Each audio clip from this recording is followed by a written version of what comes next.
वो प्रेम जो हमारे भीतर हमारी चेतना का स्वरूप है, हमारी आत्मा का आयाम है। जैसा ओशो ने कहा, अपने भीतर अपनी गहराई में जब उतरोगे तो वहां तुम्हें प्रेम का सागर अनुभव में आएगा।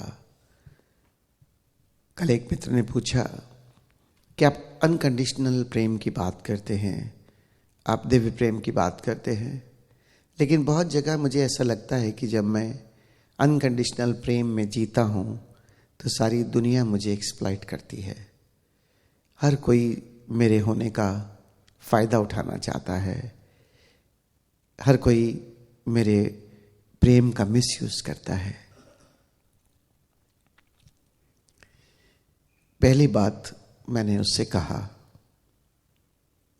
कि तुम्हारे पास ऐसा क्या है जो कोई तुम्हारे से लाभ उठाकर तुम्हें हानि पहुंचा सकता है। दीन दल है, शारीरिक रूप से तुम्हारा कोई फायदा उठाएगा। अगर कोई तुम्हारा शारीरिक रूप से फायदा उठा भी लेता है, शरीर मरणोधर्म है, क्या लेगा तुमसे और तुम क्या दे सकते हो। ये जो सोच कि दूसरे मेरा फायदा उठाएंगे, सच पूछो ये सोच ही रुग्णकारी है। पहली बात, मेरा वजूद क्या है, मेरा सत्य क्या है। कोई मुझे शारीरिक रूप से मुझसे ज्यादा काम करवा लेगा क्योंकि वो एक ऑफिस में काम करता है, उसे लगता है उसके बॉस उससे ज्यादा काम करवाते हैं और एक्सप्लॉइट करते हैं। 8 घंटे हैं, 8 घंटे काम करना है, जितना तुमसे बेस्ट हो सकता है तुम अपना दे दो। What ever best you can do, you do it. परिणाम की तो हमें वैसे भी चिंता नहीं करनी, हम आध्यात्मिक लोग हैं, अपनी यात्रा में हैं। भाई हमसे जो बेस्ट हुआ हमने किया। लेकिन समस्या कहां आती है? Always we want to be best, कि हम पहली पोजीशन पे पहुंच जाएं, हम सबसे बेहतर हो जाएं। मैंने उससे कहा कि तुम थोड़ा सा बदलाव कर दो। Always want to be best को छोड़ के always try to do best. कोशिश करो जो भी तुमसे बेहतर से बेहतर हो जाए, और तुम देखोगे बहुत कुछ हम सोचते हैं कि हमारे हाथ में है, हमारे हाथ में है नहीं। बस इतना सा फर्क कर लो, don't try to always be best, always try to do best. तो तुम्हारा कोई क्या एक्सप्लॉयटेशन करेगा? तुम स्वयं से ही सब कुछ बेहतर से बेहतर करना चाहते हो। जब तुम स्वयं ही सबसे सब कुछ बेहतर करना चाहते हो तो तुम्हारा कोई एक्सप्लॉयटेशन क्या करेगा? दूसरा तल है मन का, कि हमें कड़वी बातें बोलते हैं और दिल में चुप जाता है, तब उससे बहुत पीड़ा आती है। तो मैंने कहा उससे कि दूसरा तल तुम्हारा ये है, लेकिन इसका मतलब अभी भी जीवन दूसरों पर केंद्रित है, कि दूसरे ने मुझे ये कहा और मुझे भीतर पीड़ा हो गई। बल्कि तुम्हें तो ये कहना चाहिए, I invite everyone in this world to come and hurt me. और तुम्हें अपने भीतर इतना स्ट्रांग हो जाना है कि कोई कितनी भी कोशिश करे, तुम्हारी शांति और तुम्हारा आनंद भंग नहीं कर सकता। क्या दूसरे के शब्दों में इतनी ताकत है कि तुम्हें हर्ट कर दे कोई? अगर तुम हर्ट नहीं होना चाहते, चैलेंजेस हैं, life is full of challenges. जिन संतों को या जिन अवतारों को हमने अपना परमात्मा कहा, राम, भगवान कृष्ण, कभी उनके जीवन पर दृष्टि डाली है? वो भी मां के कोख से ही पैदा हुए, जैसे कोई साधारण मनुष्य पैदा होता है। उन्होंने अपने जीवन को विकसित किया। क्या उनके जीवन में जो चैलेंजेस आए, हमारे जीवन में जो चैलेंजेस आते हैं, उसका कभी कंपैरिजन करके देखा है? तुम्हें तो ये लगेगा कि तुम्हारे जीवन में तो कोई चैलेंज ही नहीं है। भगवान राम को 14 वर्ष का वनवास दे दिया, 14 वर्ष, एक राजा वो, और हंसते हंसते वनवास सहन कर लिया। और राम कथा किसको नहीं पता कि क्या कुछ नहीं हुआ। भगवान कृष्ण की बात करते हो, उनके जीवन में कितने चैलेंजेस, पूरी महाभारत खड़ी हो गई। और बचपन भी देखो, पैदा होते ही कंस पहले ही मारना चाहता था, कम से कम तुमको कोई मारना तो नहीं चाहता। तुम्हारा जीवन तो कितना सरल अपनी मां के प्रेम और पिता के प्रेम के बीच विकसित हुआ। इतने चैलेंजेस, और लेकिन उन्होंने अपने जीवन की क्वालिटी, उसको हाइट इतनी थी कि आज उनको हम परमात्मा कहते हैं। हमें हमारे जीवन में वो ऊंचाई क्यों नहीं मिल सकती? कहते हैं ओशो ने अपने नाम के आगे भगवान लगाया, पूरी दुनिया को तकलीफ लग गई। तो उन्होंने एक दिन मजाक में कहा कि इसे हटा दो, लेकिन झूठ क्या था? वो तो हम सबको भगवान बनाना चाहते थे। हम सब अपने भीतर की भगवत्ता को उपलब्ध हो जाएं, हम सब अपने भीतर के परमात्मा को उपलब्ध होके परमात्मा हो जाएं। ओशो के जीवन में कितने चैलेंजेस। कम से कम तुम्हें अभी तक किसी ने झूठे इल्जामों में जेल तो नहीं भेजा। सरकारों ने क्या क्या कुछ नहीं किया। यहां से अमेरिका, फिर अमेरिका से 26 कंट्रियों में जाना चाहा, उन लोगों ने मना कर दिया। और फिर यहां, फिर एक कई कम्यून, और फिर जीवन बिता। तो जिन संतों को, जिन अवतारों को, जिन गुरुओं को हम देखते आए हैं, कम से कम उनके जीवन पर दृष्टि तो डालो। क्या ले लिया दुनिया ने उनका? वो देने आए थे, देते चले गए, देते चले गए। और हम क्या बचाना चाहते हैं? इस झूठे आवरण के नाम पर कि मेरा शरीर, मेरा मन। अब मेरी तीसरा तल है भावनाओं का। एक है इमोशंस और एक है फीलिंग्स। इमोशंस में तो नेगेटिव एंड पॉजिटिव आता ही जाएगा, कभी इस पल, कभी उस पल। और अगर इससे पार चले जाओ, प्योर फीलिंग्स में जीना शुरू कर दो, तो फील तुम वही करोगे ना जो तुम फील करना चाहते हो। कैसे वो फील करोगे जो तुम फील नहीं करना चाहते? उस पर ध्यान ही नहीं दोगे। लेकिन हमारा पैटर्न है कि जो भी खराब है हम उसको पहले फील करते हैं। आज तक जो भी हमारे जीवन में हुआ, जो भी हमें कष्टदायी है, उसका स्मरण जरूर होगा। जो भी जीवन में परमात्मा की कृपा बरसी, उसका कोई हिसाब किताब नहीं। बस तुमने ये किया मेरे साथ इतने वर्षों पहले, तुमने ये किया मेरे साथ। पहली बात तो प्रेजेंट में की बात है। आध्यात्मिक जीवन है जो इस पल है, जो बीत गई सो बात गई। मुझे आती नहीं वो कविता, बहुत अच्छी कविता है, कभी पढ़ना। एक एक पंक्ति उसकी क्या कहती है। मेरा जीवन अगर याद ही करना है तो अच्छे पलों को याद करो। एक बार एक व्यक्ति मुझे मिला, उसकी पत्नी गुजर गई, बहुत दुखी, उम्र कुछ ज्यादा नहीं थी। कहता 3 महीने हो गए, जीवन बस अब कुछ बचा ही नहीं। रोए जा रहा है, रोए जा रहा है 3 महीने से।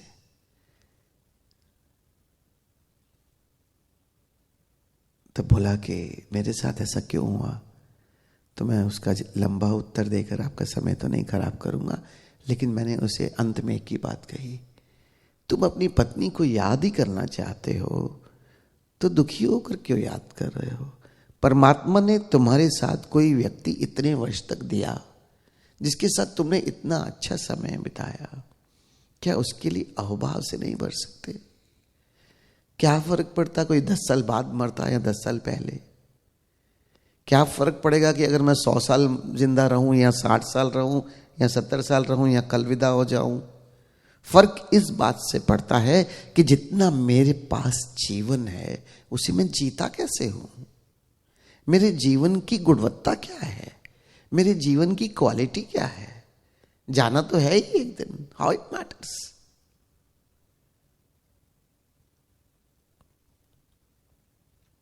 तो ये जो फीलिंग्स हैं ये भी हमारे हाथ में है कि हम किस तरह से इन फीलिंग्स को दिशा देते हैं। Always feel good. हमारी पिक्चरें भी हमें बहुत कुछ सिखाती हैं, लेकिन हम उनको देखकर मजा लेते हैं, सीखते कुछ नहीं।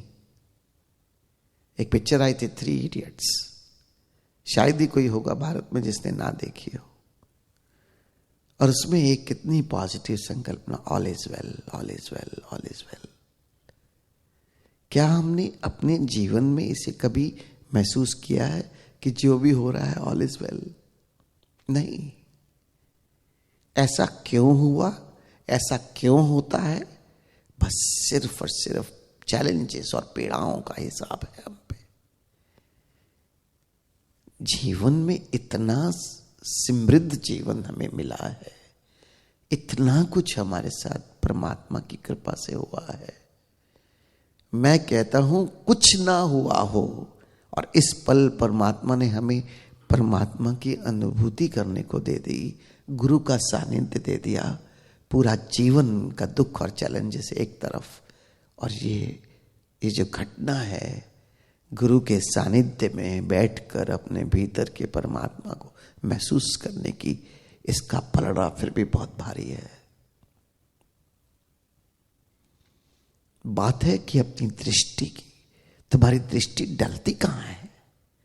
तुम किस और देखते हो?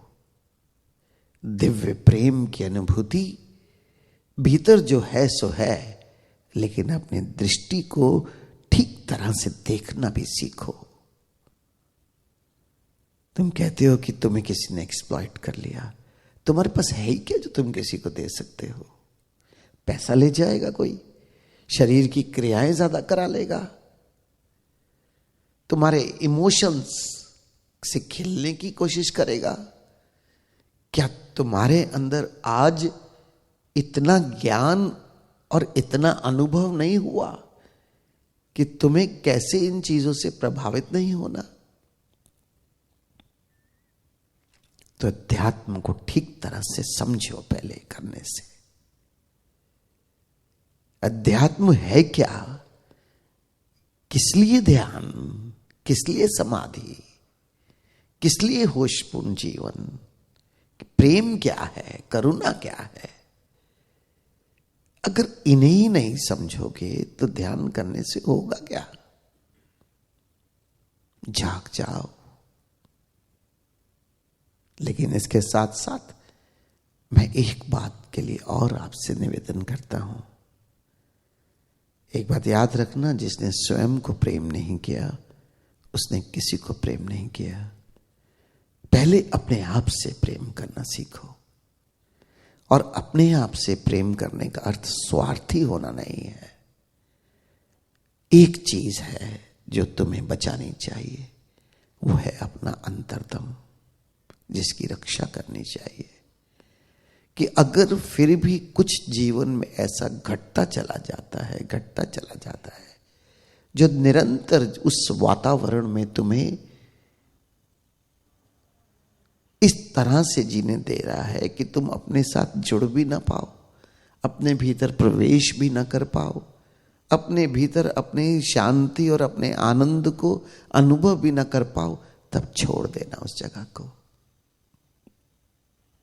जब तक कहीं रहकर आप अपने भीतर के प्रेम और शांति को अनुभव करते जा रहे हो, तब तक बने रहना।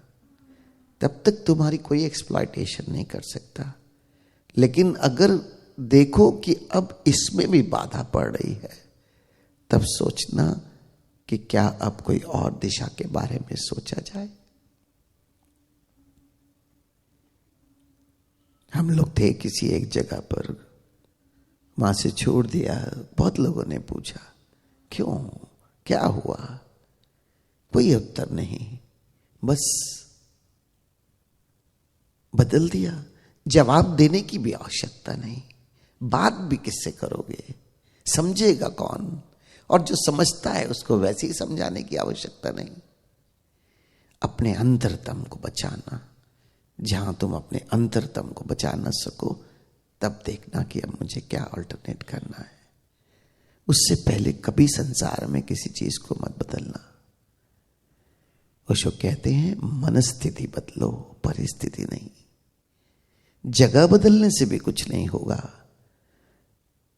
बदलना होगा अपने भीतर की मनस्थिति को। हाँ, जीवन में बहुत बार कुछ मौके आते हैं या आप ट्राई करना चाहते हो तो ट्राई करो, लेकिन फिर भी याद रखना मनस्थिति ज्यादा महत्वपूर्ण है परिस्थितियों से। और अपनी जीवन शैली को बदलने का प्रयास करना। परमात्मा निरंतर है, सब जगह है, और जब तुम चाहो तब है। ये 3 परिभाषा है परमात्मा की। उससे कब में कभी किसी परिभाषा से अगर फिट ना हो तो परमात्मा मत मानना। हर जगह तुम अनुभव कर सको, हर समय तुम अनुभव कर सको, और वो निरंतर है। वो ऐसा नहीं कि सुबह है और दोपहर नहीं, शाम है और रात नहीं। तुम जब चाहो आंख बंद करो, अपने भीतर डूब जाओ उसके साथ। वो परमात्मा की परिभाषा है। तो दिव्य प्रेम की अनुभूति परमात्मा की अनुभूति है। दिव्य प्रेम की अनुभूति स्वयं से प्रेम करने की अनुभूति है। दुनिया में कोई भी तुम्हारे पास ना हो और फिर भी तुम हो, इतना पर्याप्त है। ये जो पुराने संत जंगलों में जाकर चले गए, ठीक है, हमारे गुरु ने हमें संसार में यहीं रहकर साधना करने का उपदेश दिया है, जो मेरे देखे जंगलों से ज्यादा कठिन है। क्योंकि जंगल में तो तुम्हें कौन कड़वी बातें कहेगा, जंगलों में कौन है जो तुम्हारा अहंकार तोड़ेगा, जंगलों में कौन है जो तुम्हें सो कॉल्ड एक्सप्लॉइट करने की कोशिश करेगा। लेकिन संसार में हमारे आसपास हमारे रिश्ते, हमारे नाते, हमारे मित्र निरंतर सहयोग कर रहे हैं कि हम साधना में अपनी ऊंचाइयों को छूते चले जाएं। क्यों? क्योंकि यहां पर मौका है जागने का। यहां पर कोई है जो तुम्हें उत्तेजित कर सकता है।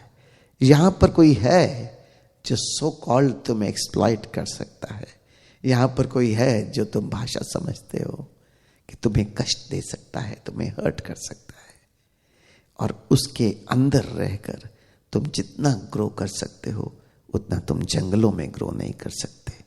इसीलिए कबीर साहब से लेकर ओशो तक जो संतों ने संसार में रहते हुए अपनी साधना की, वो बहुत कुछ पा गए उन कंपैरेटिवली संतों से जिन्होंने संसार से भागकर अपनी साधना की। इसलिए मत सोचो कि तुम्हें कोई एक्सप्लॉइट कर सकता है। स्वयं के होने का मजा स्वयं से प्रेम है। अपने साथ जीने का मजा ये दिव्य प्रेम है। अपने को महसूस करना दिव्य प्रेम है। जहां तुम हो वहीं सब कुछ है, ये दिव्य प्रेम है। जो किसी के ऊपर आधारित नहीं है, निर्भर नहीं है, किसी का भी अवलंबन नहीं है, वो दिव्य प्रेम है। उस प्रेम को उपलब्ध हो जाओ, तब तुम पूरे जगत को प्रेम कर सकते हो। क्योंकि तुम भरे हुए हो, तुम्हारे पास खजाना है, तुम बादशाह हो, तुम शहंशाह हो, और तुम इस सारे जगत में जितना चाहो उतना बांट सकते हो, जितना चाहो उतना प्रेम कर सकते हो। इस दिव्य प्रेम को उपलब्ध हो जाओ।